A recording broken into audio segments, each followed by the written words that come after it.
Dominant Protector. Credit to the author.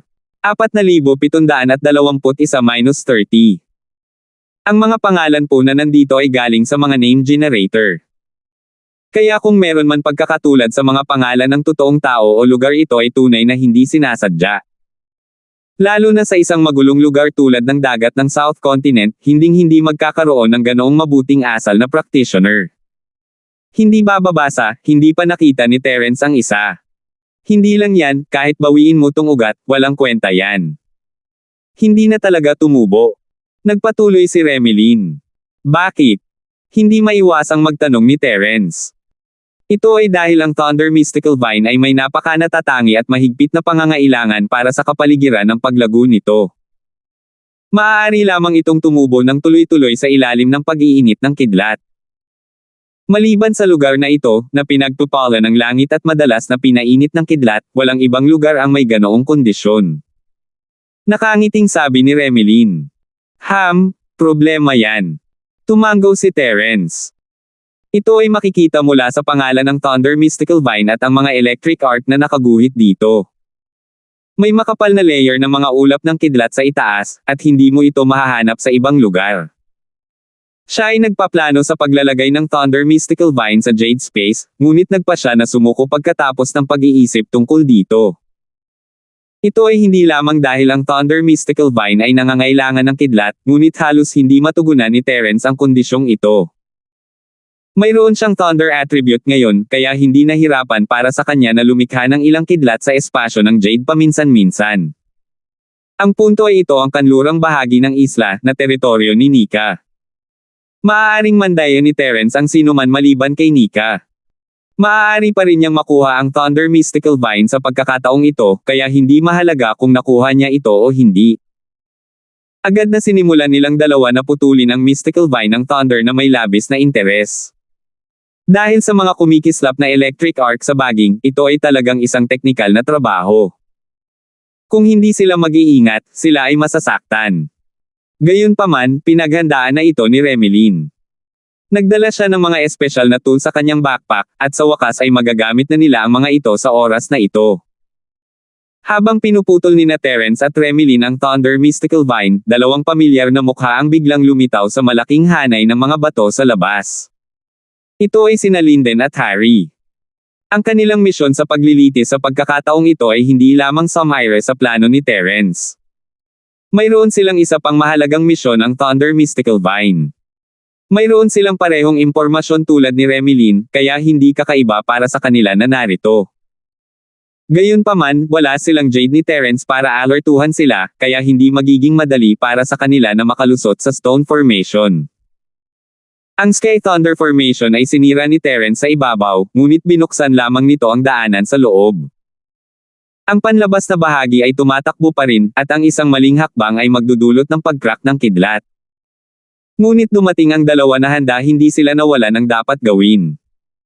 Suot ni Harry ang smart armor at may hawak na parang detector. Tila ito ay konektado sa armor, at dahil dito nagawa ni Harry na makaiwas sa kidlat.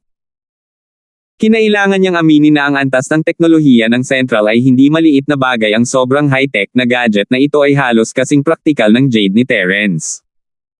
Palaging may mga palatandaan bago ang isang kidlat, at ang pagbuo ng kidlat sa kalangitan ay walang pagbubukod. Dahil sa detector na ito kaya na-detect ni Harry ang kidlat, ngunit iyon lamang ay hindi sapat para maiwasan niya ito. Bagamat napakasensitibo ng detector, maaari lamang itong mag-react ng maaga ng kalahating segundo. Ang oras ng reaksyon ay hindi kasing ganda ng Jade ni Terence. Gayunpaman, ang matalinong baluti sa Harry ay nakabawi sa kakulangan na ito.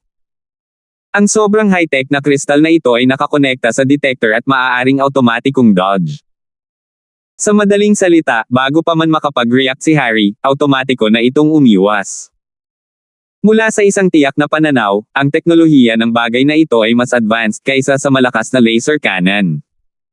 Haha, young Master Shu, ano sa palagay mo? Ang mga bagay sa secular na mundo ay napakahusay pa rin, tama? Ang bagay na ito ay mas makapangyarihan kaysa sa anumang banal na sandata.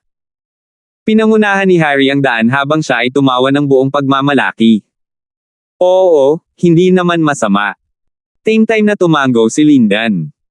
Ang pagganap ni Harry ay ganap na nagbago ng kanyang pananaw sa secular na mundo. Bukod sa lahat, ang mga super high-tech na bagay sa secular na mundo ay talagang kahanga-hanga. Naiinggit pa siya sa pagmamayabang ni Harry. Gusto niyang agawin ito sa kanya at siya mismo ang magsuot. Mabilis na nakarating ang dalawa sa Five Lightning Tribulation Memorial Arch. Tumingin si Harry sa maliwanag na liwanag at kinusot ang kanyang mga mata, walang imek. Ang lugar na gumagawa ng Thunder Mystical Vine ay talagang kahanga-hanga. Maging ang array ay mukhang napaka-cool. Young Master Shu, parang magagamit lang natin ang kaunting lakas para sirain ang pinto, tama? Tama. Ayon sa impormasyon, kailangan ng 5 elementong mag-attribute ng martial skills para sabay-sabay na umatake. Imposibleng tayong dalawa lang ang mag-isa, pero kaya mo bang basagin ito ng puwersa? Naghinala si Lindan. I don't know. Try muna natin. Anyway, utos ng higher-ups, kaya hindi nila tayo masisisi kung may problema. Hinimas ni Harry ang kanyang mga kamay habang nagsasalita, itinutok ang laser cannon sa 5 kidlat na kapigatian sa Memorial Arch. Wala siyang pakialam kung anong kalokohan ang hiling nito, one shot ay sapat na para tapusin ito.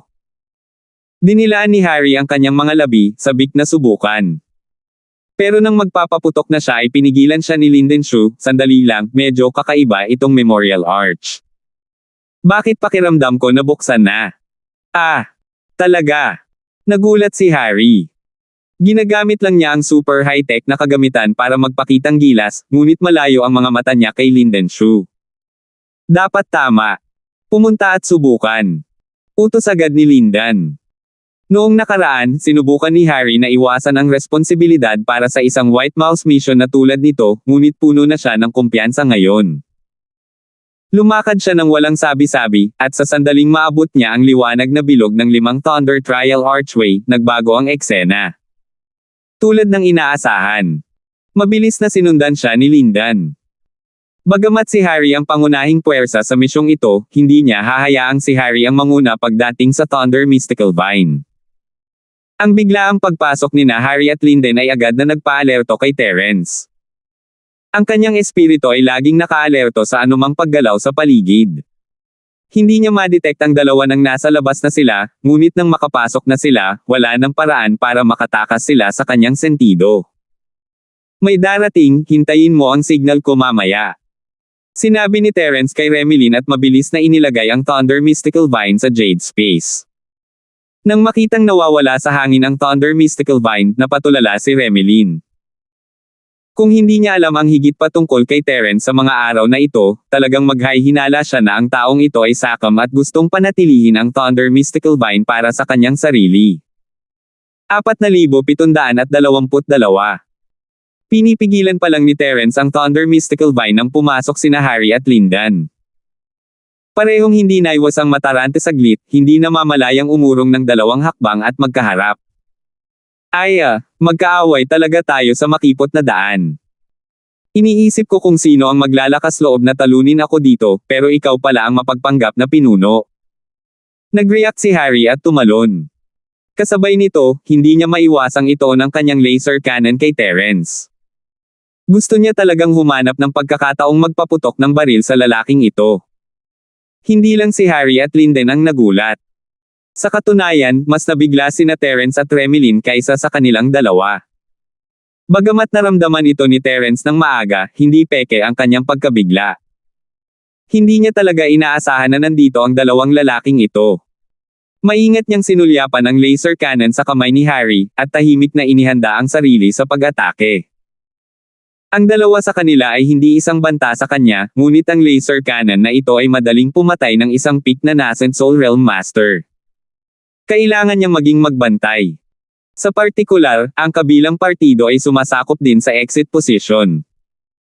Kapag sila ay lumaban, ang kanilang posisyon ay magiging lubos na hindi kanais-nais. Para lang itong nahuli sa isang garapon. Kung gusto nilang gumawa ng hakbang, kailangan muna nilang mag-strike. Kasabay nito, si Remilyn ay palihim ding nagpipigil ng hininga. Imposibleng maging mabait silang 2 sa oras at lugar na ito. Kahit babae siya, kung talagang mag-aaway sila, siguradong siya ang gagawa ng first move. Kung ikukumpara kay Harry, na gustong samantalahin ang pagkakataong ito para magdulot ng gulo para kay Terence, ang focus ni Linden ay sa Thunder Mystical Vine. Matapos masulyapan ang sitwasyon sa cliff, hindi niya maiwasang sumimangot, paanong hindi pa mature itong mga Thunder Mystical Vines na to? Baka naman ang mga mature ay pinutol nyo na. Bulag ka ba? Kung tinadtad, tingnan mo. Kumain ka ba? Ngayon lang tayo nakarating. Hindi pala kaibigan ang tono ni Terence. Nagkatinginan sina Linden at Harry at nakumpirma na sina Terence at Remilyn ay walang Thunder Mystical Vine sa kanila. Kung tutusin, kung talagang pinutol nila ang isang buong baging, hindi ito maliit at hindi nila ito mate at tago. Tapos nandito rin kayong dalawa para sa Lightning Mystical Vine. Tanong ulit ni Linden. Kalokohan. Kung hindi tayo pumunta sa lugar na ito para sa Thunder Mystical Vine, baka pumunta tayo dito para tingnan ang tanawin. Halatang puno ng galit ang tono ni Terence, na para bang nawalan siya ng galit. Hanggang pumunta na ako dito, pero hindi pa mature. Pumunta ako dito para sa wala at makakabalik lang ng walang dala. Ang malas. Habang nagsasalita siya, tiningnan niya si Remilyn. Nanguna si Terence na may hindi magiliw na ekspresyon. Hindi sila pinigilan ni Linden at Harry. Dahil ang kabilang partido ay hindi nakuha ang Thunder Mystical Vine, hindi mahalaga kung sila ay umalis sa kanila. Agad silang gumawa ng paraan para sa kanila. Sabik na sinundan ni Remilyn ang mga hakbang ni Terence, at matagumpay niyang naipasa ang pagsusulit. Hindi niya maiwasang humanga sa kalmado at katalinuhan ni Terence. Malinaw na mayroon siyang buong Thunder Mystical Vine, ngunit maaari pa rin niyang lokohin ang kabilang partido. Ang galing niya sa pag-arte. Hinayaan ni Harry sina Terence at Remilyn na pumunta. Gusto niyang gamitin ang pagkakataong ito para magdulot ng gulo, ngunit dahil si Terence ay masyadong mataktika at nagkusa na umatras, at sinabi ng mga nakatataas na hindi muna niya maaaring guluhin ang kabilang partido, hindi na siya nag-abala sa kanila. Nilinggan niya si Linden at sinabing, Young Master Shu, kung ganoon, tayo na mismo ang maghukay nito. Huwag mo nang pakialaman ang mapagpanggap na pinunong ito. Hindi pa mature itong dalawang Thunder Mystical Vines. Walang kwenta kung bawiin pa. Sumimangot si Linden at umiling.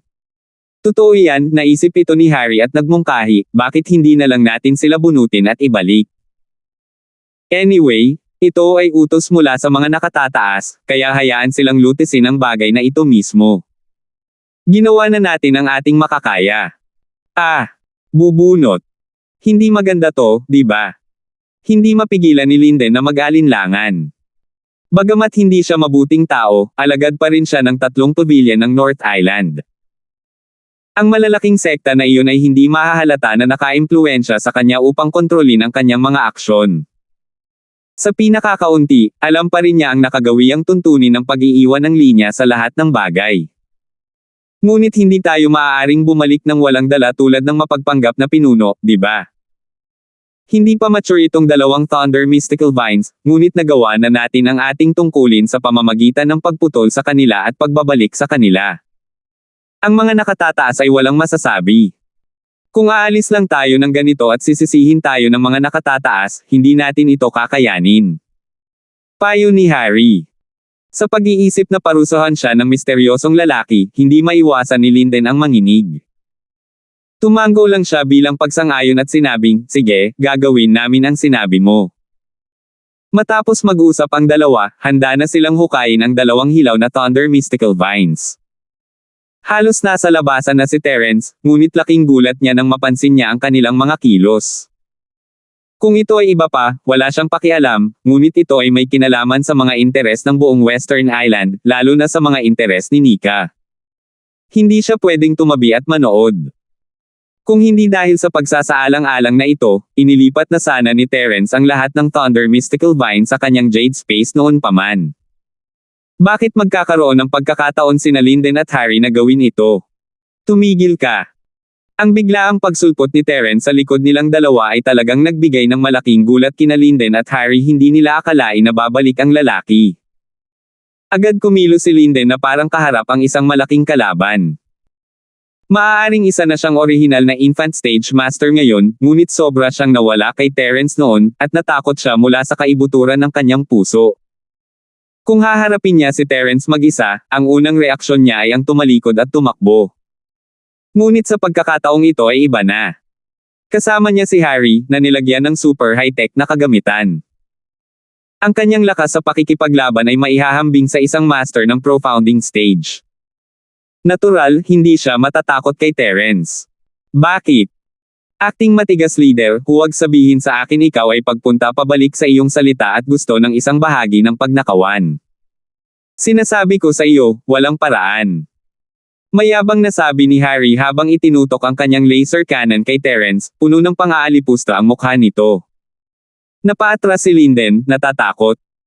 Si Harry ay isang meat shield na handa para sa sorpresang pag-atake ni Terence, ngunit hindi magawa ni Linden. Kung sila ay mag-aaway, siya ay mapatay sa isang hit. Hindi mo man lang bibitawan ang isang immature na Thunder Mystical Vine at gusto mo pang hukayin ito hanggang sa mga ugat. Mga disipulo kayo ng tatlong pavilion ng North Island. Wala ba kayong bottom line? Si Remilyn, na lumitaw sa likod ni Terence, ay galit na tumingin sa dalawa. Bottom line. Ano yun? Tumawa ng malakas si Harry na may pagmamalaki sa mukha. Hindi na niya hinintay na kumilos si Terence. Ito ay isang magandang panahon upang hayaan ang kanyang karibal na maranasan ang kapangyarihan ng isang laser cannon. 4,723. Ang North Island at ang West Island ay palaging magkasundo.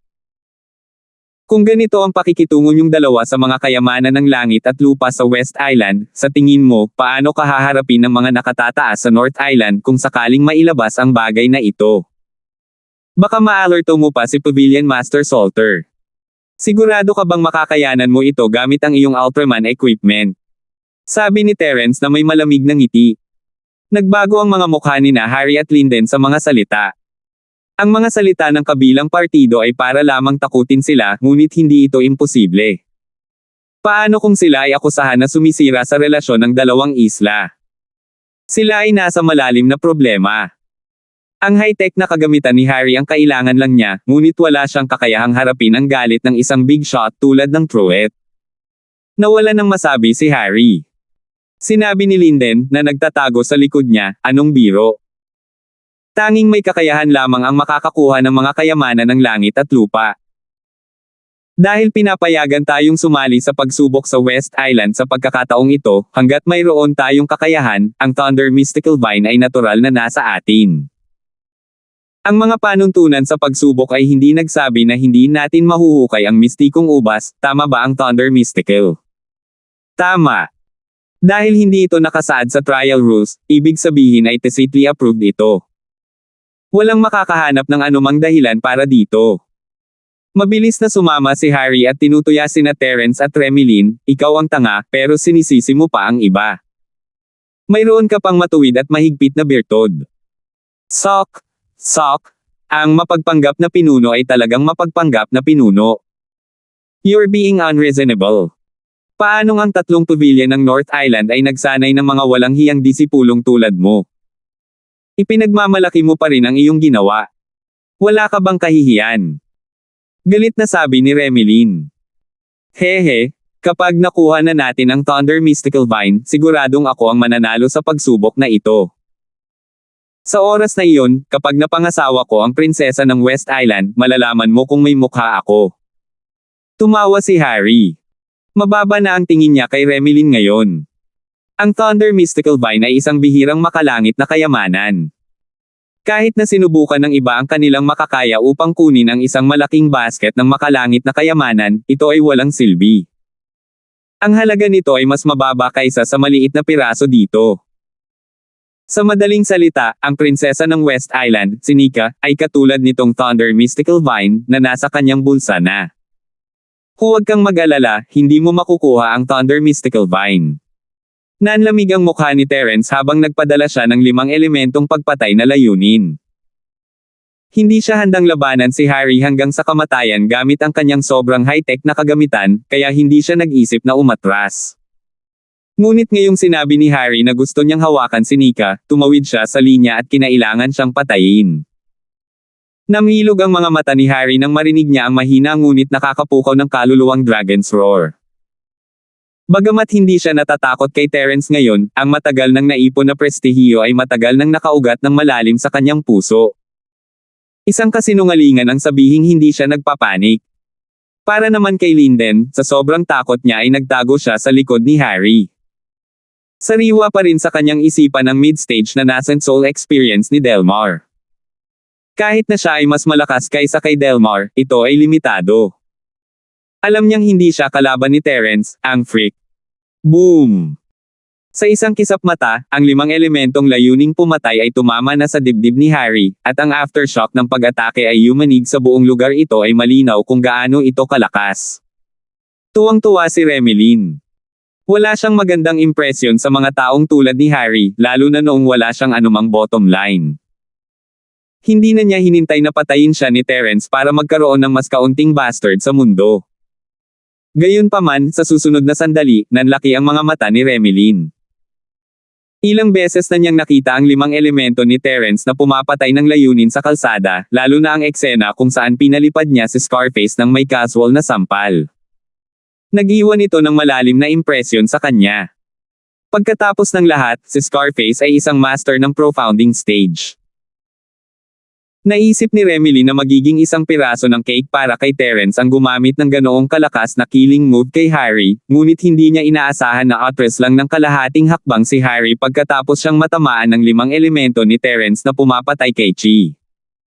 Maging si Terence mismo ay nabigla sa resulta, pati na si Remelin.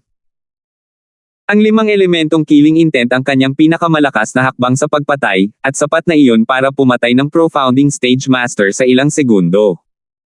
Pero walang gasgas na tinamaan si Harry sa dibdib. Paano ito naging posible? Haha, acting tough leader, so yun lang ang nakuha mo. Si Harry ay nagpapanik pa rin noong una, ngunit ngayon siya ay naging maangas. Hindi ako natatakot na sabihin sa iyo na ito ang pinakabagong super high-tech na intelligent na armor na aking ginawa. Madali nitong maharangan kahit ang isang buong lakas na pag-atake mula sa isang master sa profounding stage. Ikaw, na nasa tuktok pa lamang ng unang yugto ng nascent soul, ay wala. Hindi mapigilan ni Terence na sumimangot. Na-overestimated na niya ang kagamitan ni Harry. Kung hindi niya pipiliing umatras sa simula. Gayunpaman, naisip niya na ang laser cannon ang dapat niyang katakutin. Hindi niya inaasahan na ang matalinong baluti sa kabilang partido ay magiging mas mahirap pang harapin. Hindi man lang nito ginamit ang pinakamalakas na pamatay na aura sa 5 elemento. Hindi ba ito nangangahulugan na ang kabilang partido ay nasa isang hindi magagapi na posisyon? Dahil hindi umubra ang paghampas sa katawan, ulo lang ang naabot niya. Hindi ba babasa ang ulo ay hindi protektado ng baluti? Hindi nagatubili si Terence sa pag-atake muli, ngunit bago niya matipon ang 5 elementong papatayin ang layunin, ang matalinong baluti sa katawan ni Harry ay biglang gumalaw at tinakpan ang kanyang ulo. Walang mga blind spot, naging Ultraman siya. Lugi si Terence kung hindi siya nakahanap ng paraan para masira ang armor, wala siyang pagkakataon. Ngunit kung aalis lang siya ng ganoon, ang 2 Thunder Mystical Vines ay mahuhulog sa kamay ng kalaban. Hindi lamang ito magdudulot ng malaking pagkalugi sa Western Island, ngunit makakaapekto rin ito sa kasal ni Nika. Hindi kayang hayaan ni Terence na si Harry na lang ang tumawa, di ba? Mayroon siyang mature na Thunder Mystical Vine, ngunit kung hamukay si Harry ng 2, ang halaga ay lalampas sa kanya. Haha, wala namang ibang paraan di ba? Wala pa nga akong ginagawa. Halika na, ipapatikim ko sa'yo, ang mapagpanggap na pinuno, na matikman ang kapangyarihan ng laser cannon ko. Tumawa si Harry habang itinataas ang kanyang laser cannon at nagpaputok. Sa normal na mga pangyayari, imposibleng iwasan ang ganitong uri ng instant cast na sandata. Tiyak na tatama ito sa tinuro nito, at halos walang pagkakaiba sa oras sa pagitan nila. Gaano man kalakas o kabilis ang isa, ito ay walang kaparerekon. Maaari ba itong mas mabilis kaysa sa liwanag na bilis? Mabuti na lang at mayroon si Terence ng sistema ng babala ng Jade, at nagawa niyang iwasan ang pag-atake bago pa makakilos si Harry. Ang laser cannon ay hindi nakuha, at ito ay talagang sumabog sa isang napakalalim na hukay sa bangin ng lugar na ito. Ang lakas ng laser cannon ay nakakabigla na ito ay kakilakilabot. Hindi napigilan ni Terence ang pagpintig ng kanyang puso kahit ang isang buong lakas na pag-atake mula sa isang peak profounding ay hindi magiging ganito katikot. Sok! Sok! Makakaiwas ka pa dito. Ang swerte mo talaga. Nagpout si Harry, nagulat. 4,724. Ngunit halata na walang plano ang bata na paalisin si Terence ng ganon-ganon lang. Nagpaputok ng isa pang putok si Harry pagkatapos nito.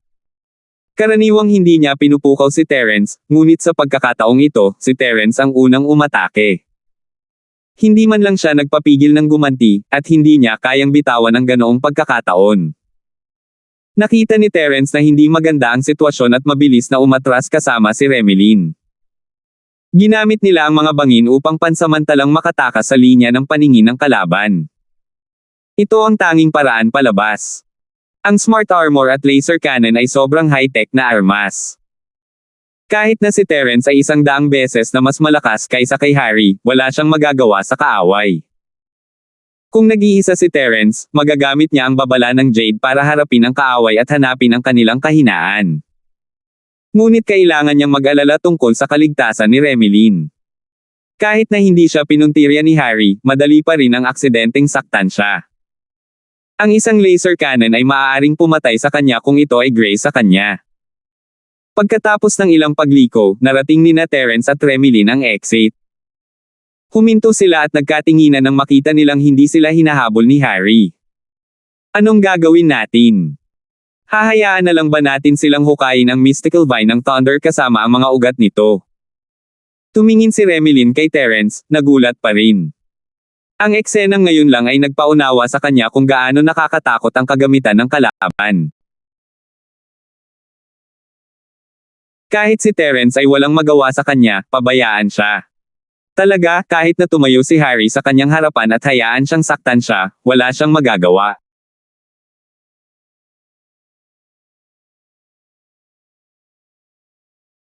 Magagawa.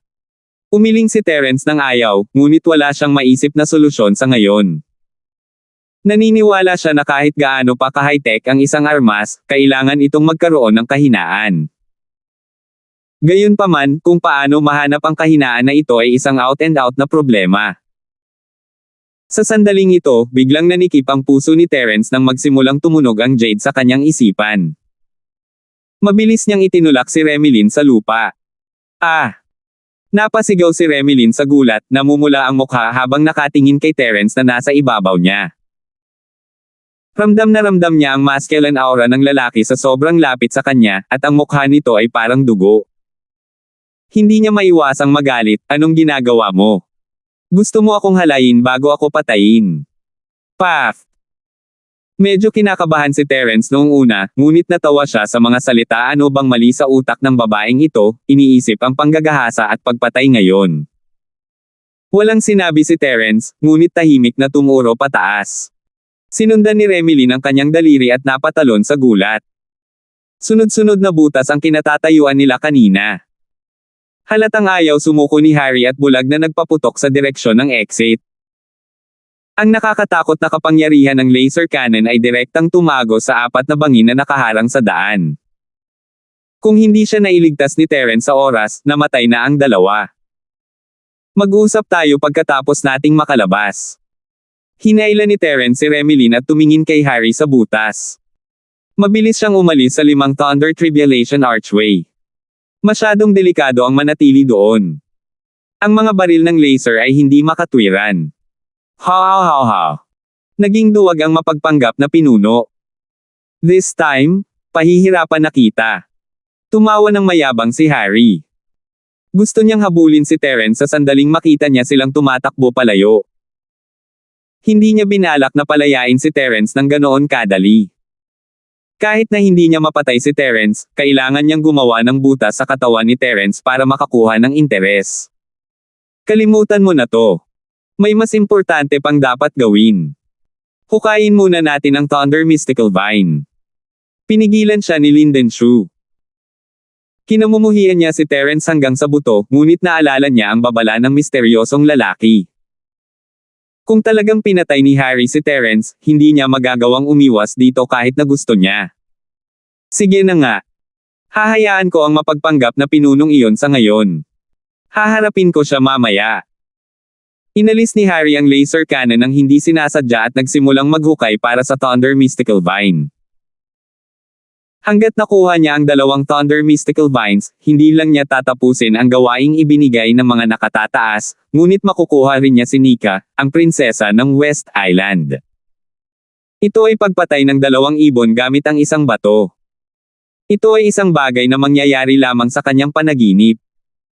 Ang 2 sa kanila ay abala sa paghuhukay ng Thunder Vines, ngunit sina Terence at Remilyn ay nasa kawalan habang nakatingin sila sa 5 Thunder Tribulation Archway. Hindi alam ni Remilyn ang gagawin, ngunit ayaw ni Terence na umalis ng ganoon lang. Wala siyang magawa sa high-tech na kagamitan ni Harry, kaya na-stuck siya sa dilema. Manatili ka sa labas at humanap ng mapagtataguan. Papasok ako at susubukan ulit. Sabi ni Terence pagkatapos ng ilang pag-iisip. Kaya pa niyang kumapit ng ilang sandali sa kanyang sarili, ngunit hindi siya maaaring umalis ng ganito kahit na para kay Nika. Confident ka ba? Mabilis siyang pinigilan ni Remilyn at nagtanong. Sa totoo lang, wala akong gaanong kumpiyansa, ngunit kailangan kong subukan ito. Kung hindi ko susubukan, hinding-hindi ako makakahanap ng paraan. Siguro magkakaroon ako ng pagkakataon kung susubukan ko. Bahagyang ngumiti si Terence. Sige, kung gusto mong sumama, sasamahan kita. Sabi ni Remilyn na may matatag na ekspresyon. Anong sasama ka sa akin? Huminto si Terence, at parang may naisip siya, kinuha niya ang isang bahagi ng Thunder Mystical Vine mula sa Jade Space at ibinigay ito sa lalaki. Ito ay isang magaspang na pagtatansya, ngunit ito ay higit pa sa napagkasundo ang 20%. Anong ginagawa mo? Natigilan din si Remilyn. Pumunta ka dito para sa Thunder Mystical Vine. Ngayong naabot mo na ang iyong layunin, hindi mo na kailangang ipagpatuloy ang pakikipagsapalaran sa akin. Sabi ni Terence habang nakatingin sa kanya. Ang pagpasok muli ay tiyak na haantong sa isang mahirap na labanan. Mabuti para sa kanya, ngunit para kay Remilyn, ito ay isang sitwasyon na may 70% na posibilidad na mabuhay. Ayaw niyang madamay ito dahil sa kanya. Di ba andito ka rin para sa Thunder Mystical Vine? Bakit gusto mo pang mag-take ng risk? Remilyn pouted at sinabi. Babalik ako para kay Nika. Don't tell me sinusubukan mo rin siyang makuha, babae ka. Tumawa si Terence. Wala akong pakialam. Maaari akong umalis o manatili dito ayon sa gusto ko. Kung gusto mong pumasok, gusto ko ring pumasok. Itinuwid ni Remilyn ang kanyang leeg at sinabi. Nagsisimula ng sumakit ang ulo ni Terence. Ang babaeng ito ay nagiging parang tawag mula sa karaniwang mundo pagkatapos niyang magsuot ng maong jacket, maging ang kanyang tono at ugali ay pareho. Nang makitang hindi siya papayagan ni Remilyn na pumasok ng mag-isa, nakaramdam si Terence na wala nang magawa ngunit naantig din siya. Sa nakalipas na 10 araw, ang 2 sa kanila ay maituturing na tunay na magkaibigan. Kung simpleng marriage of interests lang sana, naghiwalay na sila ng landas sa oras na ito. Bakit pipilitin ng kabilang partido na manatili sa kanya? Pagkatapos ng lahat, ito ay isang panganib sa buhay at kamatayan. Nagtatalo ang 2 nang biglang may naalala si Terence. 4,725. Upang harapin ang sobrang high-tech na kagamitan ni Harry, binigyan siya ni Jenny ng telepono bago sila umalis. Nakalimutan niya ang tungkol dito sa init ng sandali. Hindi pinansin ang pagtataka ni Remilyn, kinuha ni Terence ang kanyang telepono at nakitang mas maganda ang lugar na ito kaysa sa inaasahan niya. Napakahina ng signal, ngunit nakakatanggap pa rin siya ng kaunting signal. Tila ang lugar na ito ay hindi masyadong malayo sa kanlurang bahagi ng isla, kung hindi ay hindi ito masakop ng base station ni Jenny. Isang numero lang ang nakasave sa telepono, at halatang kay Nika iyon. Sa buong 5 isla ng Sky Class, siya at si Jenny lamang ang maaaring gumamit ng telepono para tumawag. Terence kuya. Ang excited na boses ni Jenny ay nanggaling sa kabilang dulo ng telepono. Malinaw na ang telepono ni Nika ay pansamantalang nasa kanya upang mabigyan niya si Terence ng panlabas na suporta anumang oras. Dala-dala niya ito sa lahat ng mga araw na ito, naghihintay sa sandaling ito. Jenny, may problema ako ngayon. Tulungan mo akong mag-isip ng paraan para malutas ito. Pinutol ni Terence ang paghabol, kalaban ko si Harry, ngunit ang kanyang baluti ay parang shell ng pagong. Kahit na ang pinakamalakas kong pag-atake ay hindi gagana. Kahit na ang kanyang ulo ay natatakpan ng mahigpit, wala talagang blind spot. I see. Hindi napigilan ni Jenny na mahulog sa malalim na pag-iisip. Ang hirap talagang harapin. Kung mananatili lang tayong tahimik dito, baka makahanap tayo ng solusyon. Pero imposibleng gawin natin ito ngayon. Dahil napakalakas ng armor niya, natatakot akong hindi posible ang normal na pag-atake, maliban kung... Maliban kung ano? Mabilis na tanong ni Terence. Gumamit ng electric shock. Nanginginig ang boses ni Jenny. Electric shock. Bakit hindi ko naisip yun? Tumigil sandali si Terence, pagkatapos ay lumiwanag ang kanyang mga mata. Ang electric shock ang pinakamabisang paraan para harapin ang malapagong na baluti ni Harry. Hindi mahalaga kung gaano kalakas ang kanyang depensa, mamamatay siya sa sandaling bumukas ang kuryente. Hindi siya may iligtas ng metal na baluti, sa halip ito ang kamatayan niya.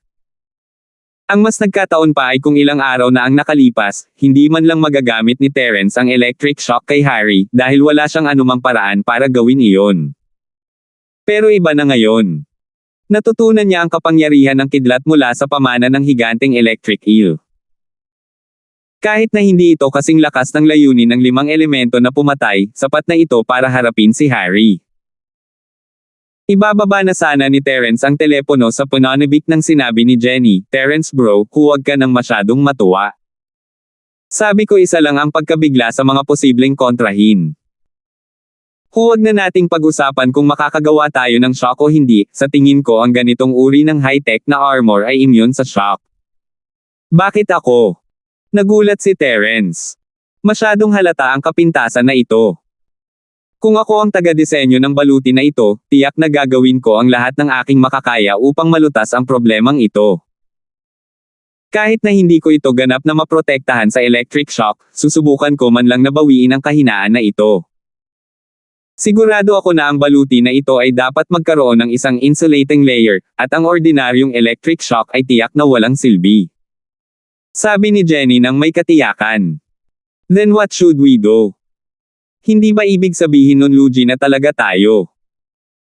Naramdaman ni Terence na parang binuhusan ng isang balde ng malamig na tubig ang kanyang ulo, at ang kanyang kasabikan ay ganap na napawi. Si Jenny ay isang dalubhasa sa larangang ito, at kung sigurado siya, nangangahulugan ito na tama siya. Matapos itong pag-isipang mabuti, nagkaroon ito ng kahulugan.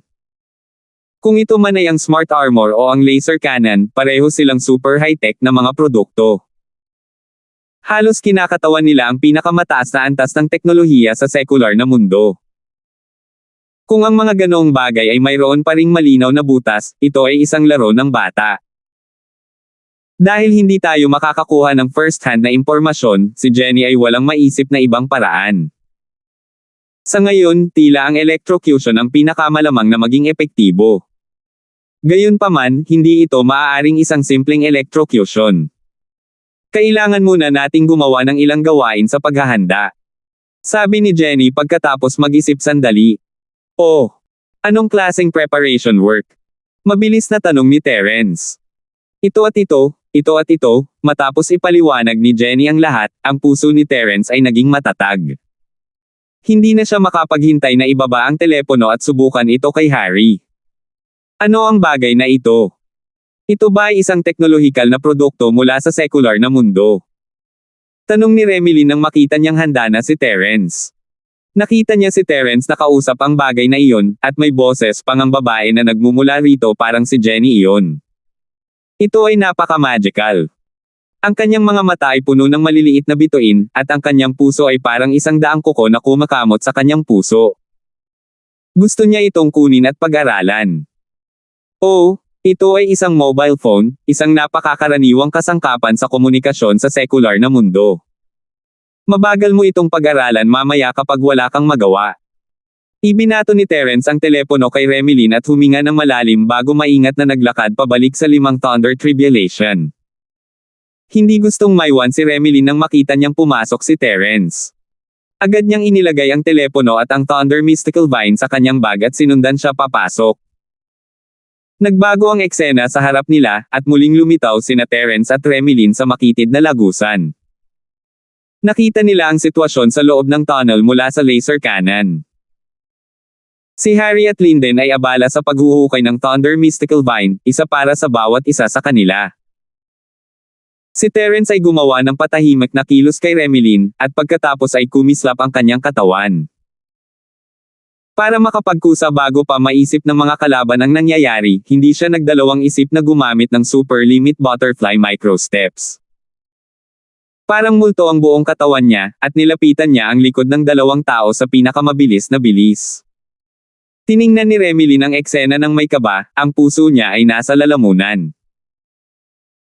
Hindi niya alam kung ano ang pinag-uusapan ni Jenny at Terence, ngunit alam niya na kung hindi magtatagumpay si Terence sa pagkakataong ito, nasa panganib sila. Gamit ang Smart Armor at ang Laser Cannon, si Harry ay isa na ngayong hindi matatalo na halimaw sa anyo ng tao. Nakakalungkot na hindi ito ang kanyang tunay na lakas, mapipilitin siyang bumalik sa kanyang orihinal na anyo pagdating sa mga bagay na hindi magagamit tulad ng Divine Sense. Hindi man lang napansin ni Harry ang tahimik na hitsura ni Terence sa likuran niya. Si Linden ang unang nag-react, tumakbo sa gilid ng walang salita at sumisigaw, "Terence!" Namutla ang mukha ni Harry nang lumingon siya, nakita ko lang si Terence sa harapan niya. 4,726. Hindi napigilan ni Terence na mapabuntong hininga habang tinitingnan ang helmet sa ulo ni Harry. Hindi niya akalain na mag-iingat pala ang lalaki, magsuot ng helmet kahit sa ganitong oras. Kung hindi, patay na siya. Gayunpaman, ito ay isang awa lamang. Si Terence ay hindi sapat na hanggal upang ilagay ang lahat ng kanyang pag-asa sa kapabayaan ng kalaban. Ayon sa planong na pag-usapan nila ni Jenny, kahit na hindi nagpakita ng anumang kapintasan ang kalaban, makakahanap pa rin siya ng paraan upang lumikha ng isa.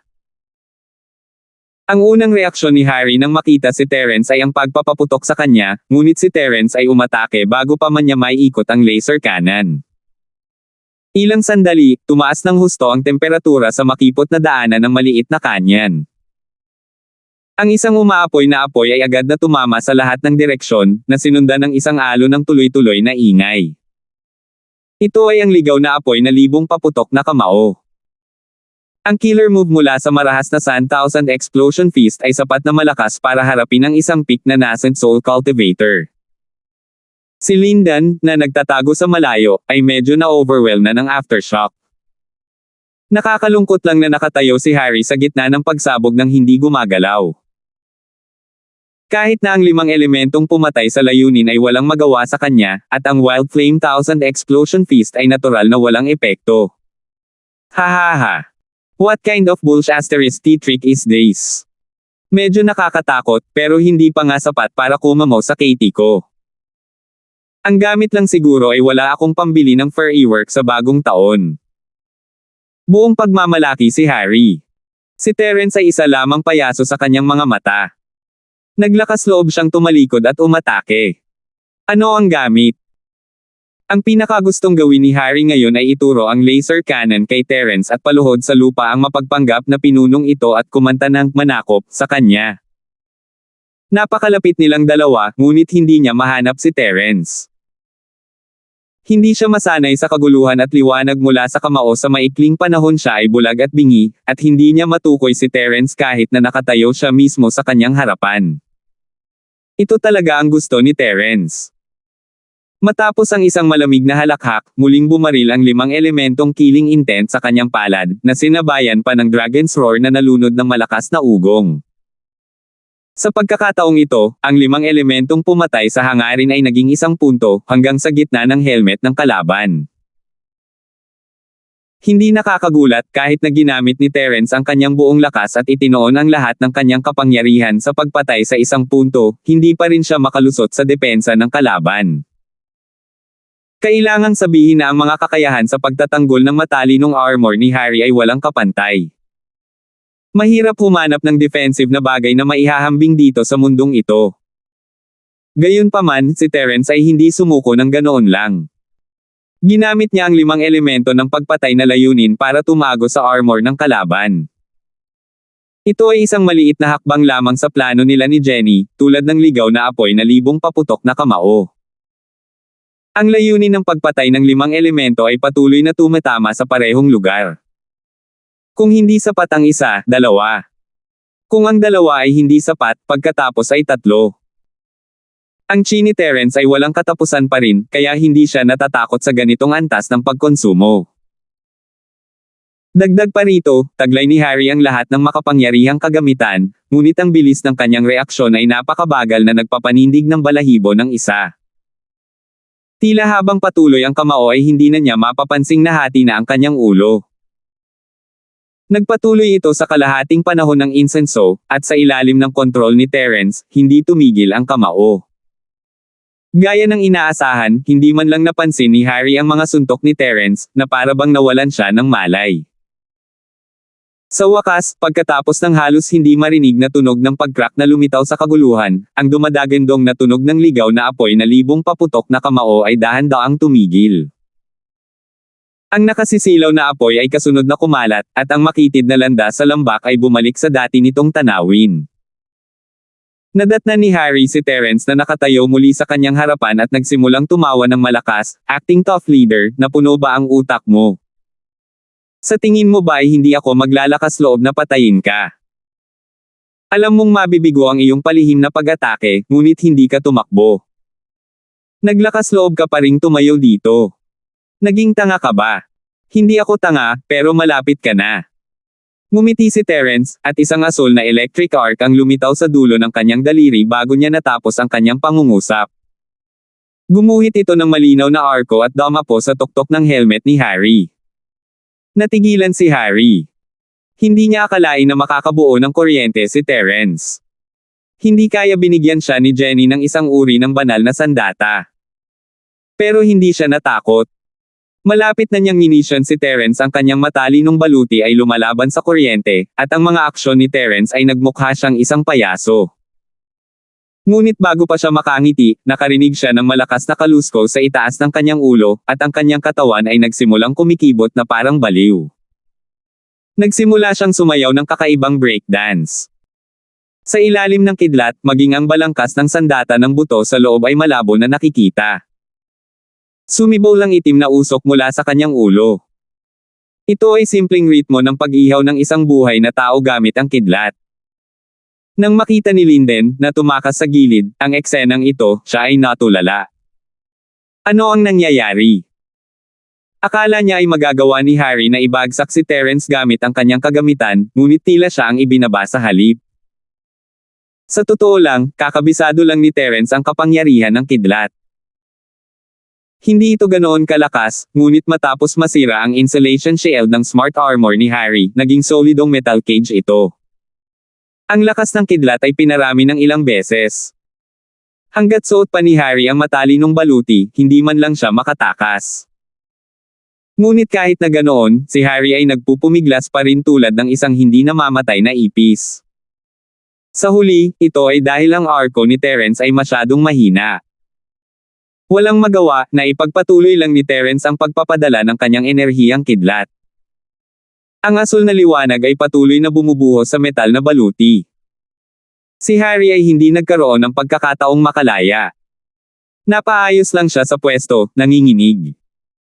Sa ganitong paraan, ganap na nasa ilalim ng kontrol ni Terence si Harry. Wala na siyang lakas para manlaban. Kahit nakasingsigla ng ipis, ilang sandali lang ay nakuryente siya hanggang sa mamatay. Kailangan lang ng kaunting pagsisikap.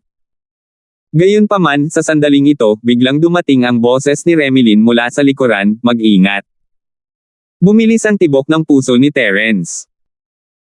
Kahit na walang babala ni Remilyn, natanggap na niya ang babala ni Jade, ngunit masyado siyang nakatutok kay Harry para makapag-react sa tamang oras. Ang pag-atake ay masyadong mabilis para sa kanya upang mahulaan at dodge dahil ito ay isang laser. Medyo huli pa ang paggalaw ni Terence. Isang napakaliwanag na laser ang dumating ng tahimik sa bilis ng liwanag. Walang nakakagulat na tunog, ngunit ang tiyan ni Terence ay direktang tumagos, na nag-iwan ng nakakagulat na malaking butas. Bago dahan-dahang bumagsak si Terence, nasulyapan niya ang laser mula sa gilid ng kanyang mata. Ito ay si Lindan. 4,727. Ang laser cannon ay noontog sa gilid sa panahon ng kaguluhan ng kamao ng ligaw na apoy. Ito ay nasa mga kamay ni Lindan. Ang mas hindi inaasahan ay ang taong ito ay marunong gumamit ng laser cannon. Ito ay isang super high-tech na sandata na kumakatawan sa rurok ng teknolohiya sa sekular na mundo. Gaano man katalino at simple ang operasyon, tiyak na hindi ito isang bagay na magagawa sa pamamagitan lamang ng paghila ng gatilyo. Kung walang kaunting kaalaman sa siyensya, hindi man lang mahanap ng mga ordinaryong tao ang switch, lalo pa itong gamitin para pumatay. Naisip ni Terence na si Harry lang ang gagamit ng ganito. Kung tutuusin, ganito na ang buong panahon. Kung hindi dahil doon, ang isang maliit na karakter na tulad ni Harry ay hindi magkakaroon ng pagkakataong gamitin ito. Mula sa simula hanggang sa huli, hindi banta sa kanya si Linden Shu. Katulad ngayon, hindi na kailangan ni Terence na i-target siya ng partikular. Ang resulta lamang ng ligaw na apoy na libong paputok na kamao ay sobra na para mahawakan ni Lindan. Kahit na may natitira pang lakas si Linden, hindi niya kayang takutin si Terence. Kahit na ginamit ni Linden ang kanyang pinakamalakas na martial skill, si Terence ay may sapat na kumpiyansa na tanggapin ito gamit ang isang kamay. Hindi niya inaasahan na pagkatapos ng lahat ng mga hakbang ay naging maayos, mahuhulog siya sa bitag ng taong ito. Alam talaga ng lalaking ito kung paano gumamit ng laser cannon. Nakatingin sa mukha ni Terence na hindi makapaniwala habang siya ay dahan-dahang bumagsak sa lupa, ang mga labi ni Linden ay kumarba sa isang ngiti. Ang laser cannon ay isang high-tech na bagay, ngunit siya ang pinakamatalino sa pinakamatalino. Natutunan na niya kung paano gamitin ito pagkatapos makitang ginamit ito ni Harry ng ilang beses. Ito ay isang maliit na bahagi lamang nito. Kasabay ng pagbagsak ni Terence, sa wakas ay nakatakas si Harry mula sa kapalaran na makuryent. Muntik na siyang gawing uling, at may itim na usok na lumalabas sa kanyang ulo. Para siyang patay. Gayunpaman, ang sigla ng batang ito ay talagang matibay. Hanggang ngayon ay humihinga pa rin siya ng kanyang huling hininga. Siyempre, matagal nang malabo ang kanyang kamalayan. Ang tanging dahilan na kaya pa niyang tumayo ay dahil lamang sa matalinong baluti. Nakahinga ng maluwag si Lindan. Hindi mahalaga sa kanya ang pagkamatay ni Harry, ngunit isa pa rin siyang pinagkakatiwalaang subordinate. Kailangan pa niyang hayaan ang batang ito na ipaglaban si Nika. Kung magiging maayos ang lahat, magiging malaking tulong siya sa hinaharap. Terence. Nagmamadaling lumabas si Remilyn sa pasukan at ibinagsak ang sarili kay Terence. Tiningnan niya ang dagwang butas sa tiyan ni Terence at naramdaman ang pag-ikot ng mundo sa paligid niya. Nablangko ang isip niya. Siya ay isang magandang babae, ngunit ngayon siya ay lumuluha. Si Remilyn mismo ay hindi alam kung bakit siya naging ganito. Dahil bata pa siya, ito ang unang pagkakataon na nag-aalala siya ng husto sa isang tao. Sobrang nagmamalasakit siya sa kanya, lalo na kapag ang kabilang partido ay isang lalaking hindi niya kilala ng matagal. Bilang karagdagan sa gulat, ang isip ni Remilyn ay napuno lamang ng panghihinayang, walang katapusang panghihinayang. Kinasusuklaman niya ang sarili dahil nagtago siya sa malayo. Kung nasa tabi lang niya si Terence, hindi niya bibigyan si Linden ng ganoong pagkakataon, at wala si Terence sa ganitong delikadong sitwasyon. Sa kasamaang palad, iyon lamang ang kanyang pagnanasa. Ang kamao ay isang pag-atake na hindi pinupuntirya ang sinuman sa loob ng saklaw nito, at bukod kay Terence, sinumang tatayo dito ay lubhang masasaktan, kaibigan man o kalaban. Kung si Remilyn ay kasama ni Terence, siya ay nabugbog muna, at si Terence na lang sana ang nag-aalaga sa kanya. Hindi siya magkakaroon ng pagkakataong mag-focus kay Harry. Terence. Terence. Huwag kang mamatay.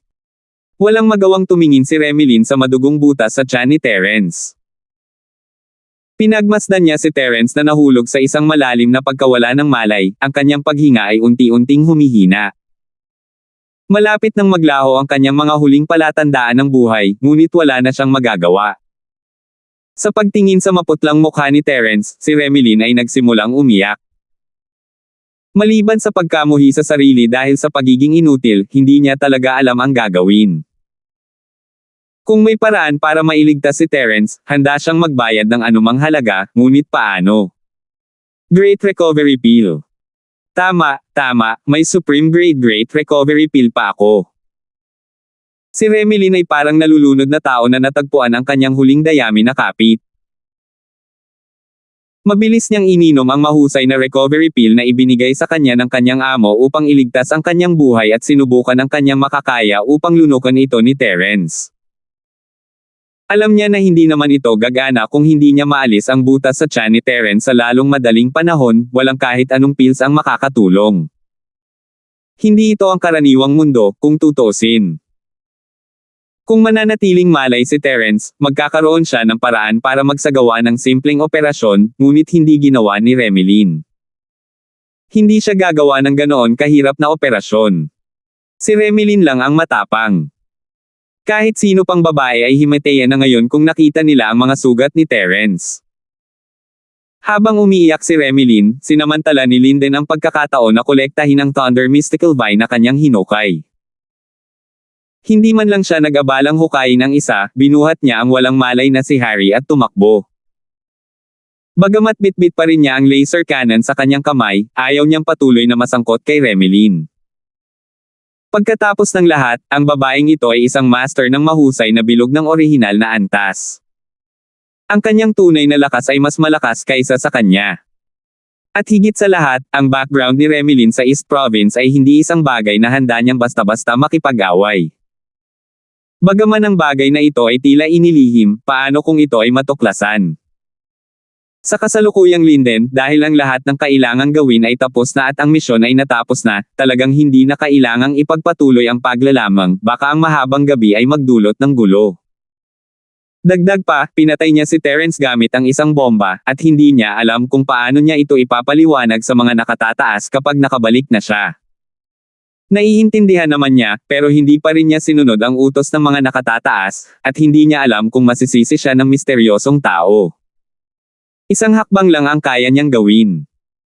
Pero kahit na talagang parusahan siya ng misteryosong lalaki, pinisil lang ni Linden ang kanyang ilong at tinanggap ito.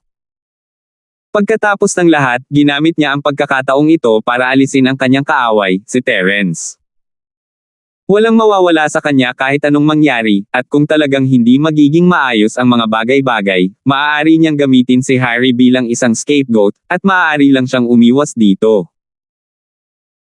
Sa kabilang banda, tumakbo na si Linden sa labasan kasama si Harry sa kanyang balikat, at si Remilyn, na nasa estado ng matinding kalungkutan, ay sa wakas ay nag-react. Kung talagang mamamatay si Terence, papatayin niya ang dalawang salarin, sina Linden at Harry, kahit na nanganganib ang kanyang buhay para ipaghiganti si Terence. Sa kasamaang palad, huli na ang lahat. Nakita lang ni Remilyn ang likod ng isang tao, at bago pa siya makatayo, sina Linden at Harry ay nawala na sa labasan. 4,728. Parang huli na ang lahat para habulin siya ngayon. Pagkatapos ng lahat, si Remilyn ay hindi maaaring iwanan si Terence dito, na halos hindi humihinga. Hindi na alam ni Remilyn kung ano ang gagawin. Nakaupo lang siya sa tabi ni Terence at umiiyak. Hindi niya alam kung gaano na siya katagal umiyak ng ganito, pero ngayon namamaga na ang mga mata niya. Kung may ibang nakakita nito, madudurog sila. Iisipin ng mga hindi nakakaalam na siya ay isang asawang katatapos lang nawala ng asawa. Hindi. Biglang umiling si Remilyn at bumulong sa sarili, hindi ako pwedeng umiyak ng ganito, kailangan kong mag-isip ng paraan para mailigtas si Terence, kailangan kong mag-isip ng paraan, hindi ko kayang panoorin siyang mamatay. Alam ni Remilyn na walang silbi ang umasa sa sarili sa oras na ito. Kahit na ang Supreme Grade Great Cyclic Pellet na nasa kanya ay hindi makakatulong. Dahil wala siyang maisip na paraan, humingi na lang siya ng tulong sa iba. Gayunpaman, walang sino man ang maaaring makapasok sa lugar na ito.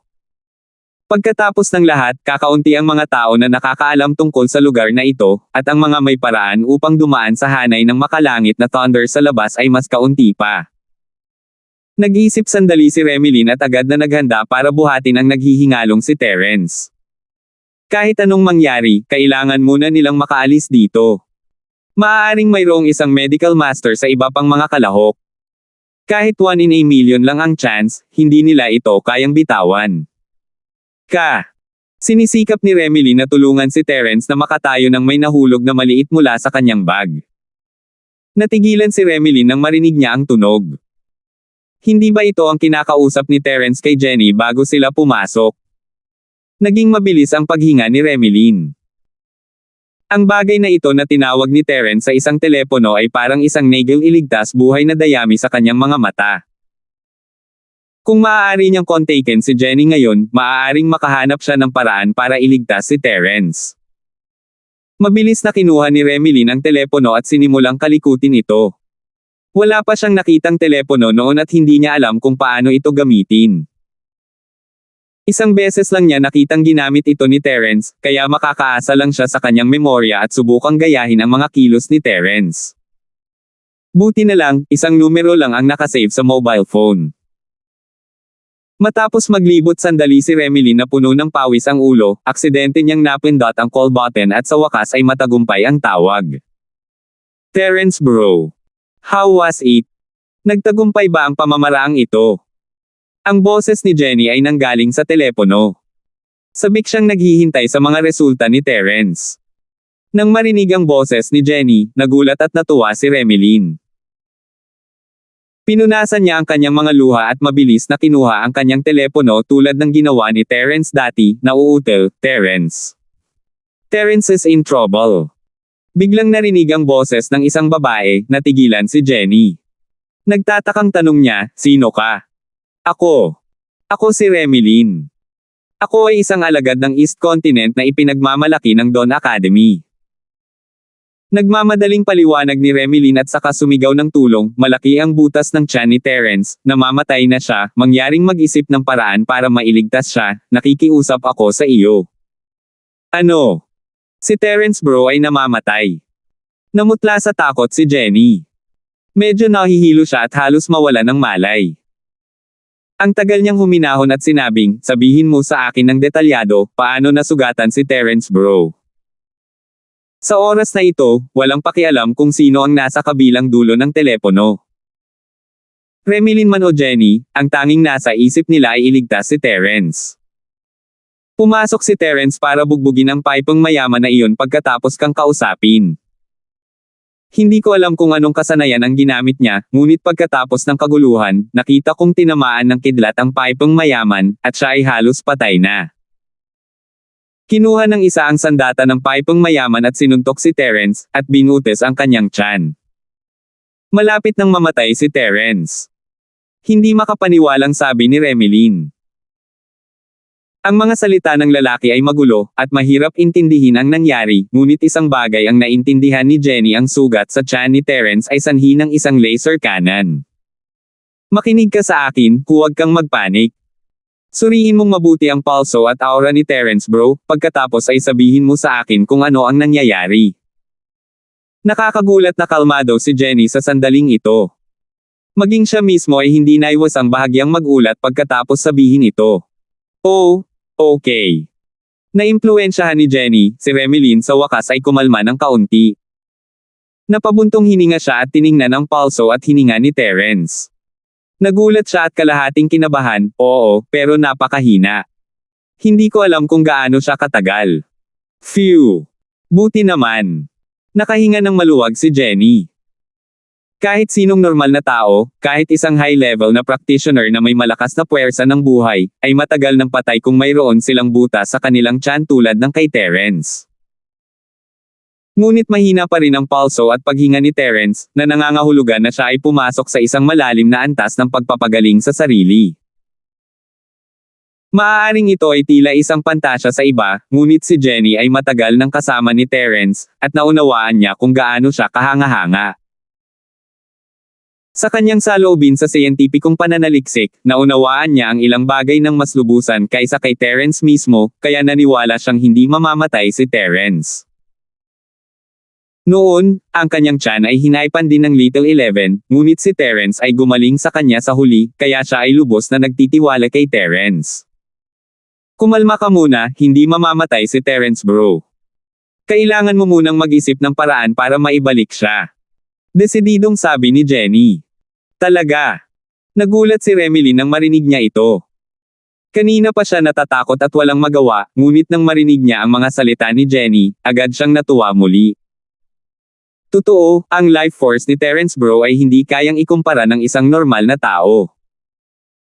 Kahit na siya ay nasa malalim na koma, kaya pa rin niyang pagalingin ang kanyang sarili. Ito ang inilarawan mo, para hindi ka masyadong mag-alala. Siguradong hindi mamamatay si Terence bro. Hanggat maibabalik natin siya ng ligtas, babalik siya sa normal. Pag-aaliw ni Jenny. Ay, mabuti naman. Sa wakas ay nakahinga ng maluwag si Remilyn at sinabing, salamat. Kung hindi dahil sa iyo, namatay na ako sa pagkabalisa. Ako dapat ang magpasalamat sa iyo, kung hindi ko malalaman na si Terence bro ay nasugatan. Nakoma siya ngayon, kaya kailangan kong ipaubaya ang lahat sa iyo. Kung may problema ka, ipagpatuloy mo lang ang pagtawag sa akin gamit ang teleponong ito, lagi ko itong kasama. Sabi ni Jenny. 4,729. Oo, alam ko. Sabi ni Remilyn habang nakatingin kay Terence saglit bago ibinaba ang telepono. Nagpakawala siya ng mahabang hininga habang nakatingin sa kanya. Siya ay talagang nababalisa ngayon, ngunit pagkatapos marinig ang paghatol ni Jenny, ang kanyang sinuspinde na puso sa wakas ay tumahimik. Bagamat medyo nag-aalala pa rin siya, hindi na ito nag-aalala gaya ng dati. Matapos ayusin ang kanyang paghinga, agad na sinubukang buhatin ni Remilyn si Terence sa kanyang likod. Ang lugar na ito ay magsasara sa loob ng 5 araw, at kapag nangyari iyon, ang buong Sky Thunder Formation ay mare-reset. Kung wala si Terence sa pangunguna, hindi man lang siya makakalabas, kaya kailangan niyang umalis sa lalong madaling panahon. Matapos lumabas sa 5 Thunder Tribulation Archway, binuhat ni Remilyn si Terence sa kanyang likod at naglakad palabas. Ang hanay ng mga bato sa labas ay hindi pa rin madaling maglakad-lakad, ngunit sa kabutihang palad, naalala niya ang ruta noong sinundan niya si Terence papasok, upang makaalis sila ng walang sagabal. Bago pa man iyon, nagmamadaling lumabas si Linden kasama si Harry sa kanyang balikat. Takot talaga siyang mabaliw at habulin sila ng dalaga kaya hindi na lang siya tumigil sa daan. Kahit na may nakita siyang mga kayamanan, hindi niya ito pinansin. Pagkatapos ng lahat, kasama ang Thunder Mystical Vine sa kamay, ang lahat ng iba pang makalangit na kayamanan dito ay medyo hindi gaanong mahalaga. Habang tumatagal ang gabi, mas maraming panaginip. Ang tanging bagay na gustong gawin ni Linden ngayon ay bumalik sa West Island sa lalong madaling panahon upang maiwasan ang anumang hindi inaasahang pagliko at pagliko. Pagkatapos tumakbo para sa kanyang buhay araw at gabi, makalipas ang 5 araw, lumitaw ang suot na figure ni Linden sa pasukan ng 10,000 taon na canyon, na kinaladkad ang kalahating patay na si Harry sa likuran niya. Anyway, nasa kanya ang proteksyon ng Smart Armor, kaya hindi magiging malaking problema para sa kanya na gawin ang anumang gusto niya. Kung ikukumpara sa pagpasa nito sa kanyang balikat, halatang mas nakakatipid ito. Hindi maaawa si Linden sa ganoong subordinate. Ang kakayahang hilahin siya pabalik ay tanda na ng katwiran. Ang berdeng lupain ay nasa labas mismo ng canyon, at hindi sila tumigil doon. Kinaladkad ni Linden si Harry palabas, at hinaronggan sila ng isang grupo ng mga tao. Iyon ay si Scarface at ang kanyang mga tauhan. Hinaharang ni Scarface at ng kanyang mga tauhan ang daan dito upang samantalahin ang mga magsasaka na aalis. Malinaw na hindi sila mabubuting tao. Bagamat sinabi nila na kalahati lang ang kukunin nila, ito ay karaniwang walang laman na usapan.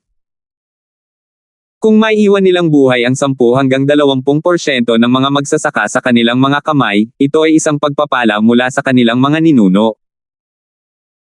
Kung hindi ito para pigilan ang isang aso na tumalon sa ibabaw ng pader, si Scarface at ang iba pa ay hindi man lang nilayon na mag-iwan ng 10% para sa grupong ito ng mga magsasaka. Gayunpaman, lahat sila ay mga high-level cultivators sa itaas ng Golden Core Stage, at karamihan sa kanila ay master pa ng Nascent Soul Stage. Kung talagang gusto nilang lumaban, hindi sila madaling harapin. Kaya't ang Scarface ay maaari lamang mag-iwan sa kanila ng kaunting pag-asa, upang hindi nila kailangang lumaban hanggang sa kamatayan. Nang makita nila ang figure ni Linden mula sa malayo, ang lalaking may peklat na mukha at ang kanyang mga barkada ay agad na nagulat. Bawat isa sa kanila ay kusang umatras, hindi na mukhang mabangis tulad ng dati. Sa halip, ang bawat isa sa kanila ay nagbigay ng isang paumanhin na ngiti, natatakot na ito ay magdulot ng kahit kay-titing na kawalang kasiyahan. Ito ay hindi maaaring makatulong ang eksena ng Harry pagpatay sa kanilang pangalawang ulo sa isang shot ay sariwa pa rin sa kanilang mga isip. Hindi lang si Harry, kundi pati na rin ang mukha ni Linden ay nakaukit sa kanilang isipan, hindi nila kayang makipagtalo sa ganitong uri ng halimaw. Sa kanilang hanay ng trabaho, para sabihin, binubuli nila ang mahihina at kinatatakutan ang malalakas. Hindi isang malaking problema para sa kanila ang maging medyo gaaman at hanggal, ngunit mayroong isang patakaran ng kaligtasan na dapat nilang tandaan. Kapag nakilala nila ang isang tao na hindi nila kayang masaktan, hindi sila dapat magpakitang gilas. Habang nagtago sila, mas mabuti. Kung hindi, hindi nila malalaman kung paano sila namatay. Boss, medyo kakaiba ito. Bakit ang nakabaluti na lalaking iyon ay kinakaladkad niya sa lupa? Patay ba siya o walang malay? Hindi naiwasang magtanong ng isa niyang tauhan. Tama. May nakasalubong ba silang makapangyarihang halimaw? Naguguluhan din si Scarface. Boss, then we. Ang isa sa mga lalaki ay gumawa ng isang kilos na pumutol sa lalamunan. Don't worry. Let's wait and see. Kinurot ni Scarface ang baba at maingat na umiling. Kahit na ang kanyang pinakakinatatakutan na si Harry ay tila nasa bingit ng kamatayan, hindi niya alam kung sino ang huling taong ito. Siya ay maaaring magmukhang isang normal na orihinal na infant stage master sa ibabaw, ngunit paano kung hindi siya isang taong dapat pagtripan? Sabi nga sa kasabihan, mas mabuting maging ligtas kaysa magsisi. Marami pang matatabang tupa ang kakatayin, kaya hindi masyadong inisip ni Scarface ang tubo ng kabilang partido, kaya ayaw niyang makipagsapalaran bago niya malaman ang kanilang background. Dahil nagsalita na si Scarface, natural na hindi nang ahas na kumilos ng padalos-dalos ang iba pa niyang mga kampon. Napaatras silang lahat sa gilid na may takot sa mukha. Habang nagsasalita sila, kinaladkad na ni Linden si Harry 20 zang palayo. Biglang lumiwanag ang mga mata ni Scarface, may isang maliit, kakaibang hugis na baging na lumalabas sa sulok ng bag na may kumikislap na arko ng kidlat. Kulog mystical vine. Si Scarface ay halatang isang lalaki na alam kung ano ang makakabuti para sa kanya. Bagamat isa na siyang master ng profounding stage, at sa teorya ay hindi kailangan ng misteryosong thunder pill para harapin ang kidlat na kapigatian, hindi ito naging hadlang sa kanyang pagmamahal sa magagandang bagay, lalo na ang misteryosong thunder vine, na isang bihirang kayamanan sa mundo. Habang siya ay gulat na gulat pa, si Scarface ay tumingin ng malapitan. Dahil ang kabilang partido ay nagpahayag lamang ng dulo ng malaking bato ng yelo, hindi niya matukoy kung ito ay nagmature o hindi. Gayunpaman, may isang bagay siya na sigurado. Ang bagay na ito ay walang alinlangan na ang Thunder Mystical Vine. Napalunok ng laway si Scarface. Talagang ayaw niyang mabitawan ang ganoon kamahal na kayamanan. Pagkatapos ng lahat, ang halaga ng isang Thunder Mystical Vine lamang ay sapat na upang tumugma sa lahat ng iba pang langis at tubig. Gayunpaman, hindi niya nais na kumuha ng panganib. Paano kung ang natirang brat ay hindi rin binibiro? Boss, himeteyan na talaga yung batang yan. Tara na. Sa sandaling ito, ang isang subordinate na may ulo na puno ng mga tirentas ay hindi maiwasang tumalon. Oo, pumunta na kayo. Agad namang tumango si Scarface, ngunit siya mismo ay umatras ng walang ingay. Sa ganitong paraan, kahit na may nangyaring mali, maiiwasan niya ito. Sa pag-aproba ni Scarface, agad na pinangunahan ng braided man ang pagsingil. Hinaronggan niya ang daan ni Linden at sinabing, ibigay mo ang lahat ng iyong makalangit na kayamanan, at mabubuhay kita. Kung hindi, hehe. Magwala ka. Nais lamang ni Linden na bumalik sa kanlurang bahagi ng isla. Wala siya sa mood na mag-aksaya ng oras sa mga ganoong kampon. Agad niyang saway ng may malamig na mukha, nakalimutan mo na ba ang huli mong pagkikita? Aso kang makakalimutin. Yo, ang yabang mo talaga. Tumawa ang plate na hindi nagagalit. Itinuro niya si Harry, na nakahiga sa lupa na parang patay na aso, huwag kang makipaglaro sa young master na ito. Ang nakabaluti na lalaking ito ay halos kalahating patay at hindi man lang maprotektahan ang sarili, at gusto mo pa rin siyang gamitin para takutin ang mga tao. Sa tingin mo ba ay wala akong utak? 4,730. Isa ka talagang asong walang utak. Malamig na bamantong hininga si Lindan. Nang makitang inaabot ng kabilang partido ang kanyang backpack, agad niyang itinaas ang kanyang laser cannon at walang sabi-sabing nagpaputok ng baril. Ang lalaking naka-plates ay nanunuya pa kanina, ngunit sa isang flash ng laser, ang kanyang buong ulo ay nasengga sa manipis na hangin. Kakaiba at madyugo ang eksena na kahit si Scarface, na isang Mountain King na pumatay at nagsunog na parabang ito ang kanyang pang-araw-araw na gawain, ay natulala. Sabay-sabay na hingal ang lahat at hindi nakapagsalita ng matagal. Kahit noon pa man ay nag-iingat si Scarface sa kanya, hindi niya akalain na magiging ganito kaitikot ang batang ito. Sa hitsura nito, hindi siya mas mahina kaysa sa nakabaluti na lalaki. Hindi niya alam na wala itong kinalaman sa lakas. Kahit isang ordinaryong bata ay kayang pumatay ng mga tao tulad ng damo basta't marunong silang magpatakbo ng laser cannon. Sino pa ba ang nandoon? Itinutok ni Linden ang laser cannon sa mga tao na may hindi magandang tingin sa kanyang mukha. Biglang natakot ang grupo ng mga tao kaya tinakpan nila ang kanilang mga ulo at tumakas na parang daga. Magulo ang eksena. Nang makitang tila pinupuntirya siya ni Linden, ang lalaking may peklat na mukha ay agad na napabuga ng malamig na pawis. Sa isang sandali ng pagkadesperado, mabilis siyang tumalon at sumigaw, kayong mga bulag na tanga, naglakas loob pa nga kayong mag-provoke ng ganyang dakilang eksperto, nararapat kayong mamatay. Hindi ba't inutusan ko na kayong aliwin ang dalawang Panginoon na ito? Napuno ba ng *T ang utak ninyo? Paanong hindi ninyo naaalala ang ganoong mahalagang bagay? Pagkatapos sabihin iyon, ang lalaking may peklat na mukha ay lumingon na may nakakabigay puri ng ngiti at maingat na sinabi kay Linden, "Young hero, please forgive me. Kasalanan ko ang lahat kung bakit hindi ako mahigpit sa kanila. Hinayaan ko itong mga disappointing fools na magdulot ng problema sa iyo. Paano kung maghanap ako ng lugar para sa iyo upang makapagpahinga? Mayroon akong good spirit bilang paghingi ng tawad."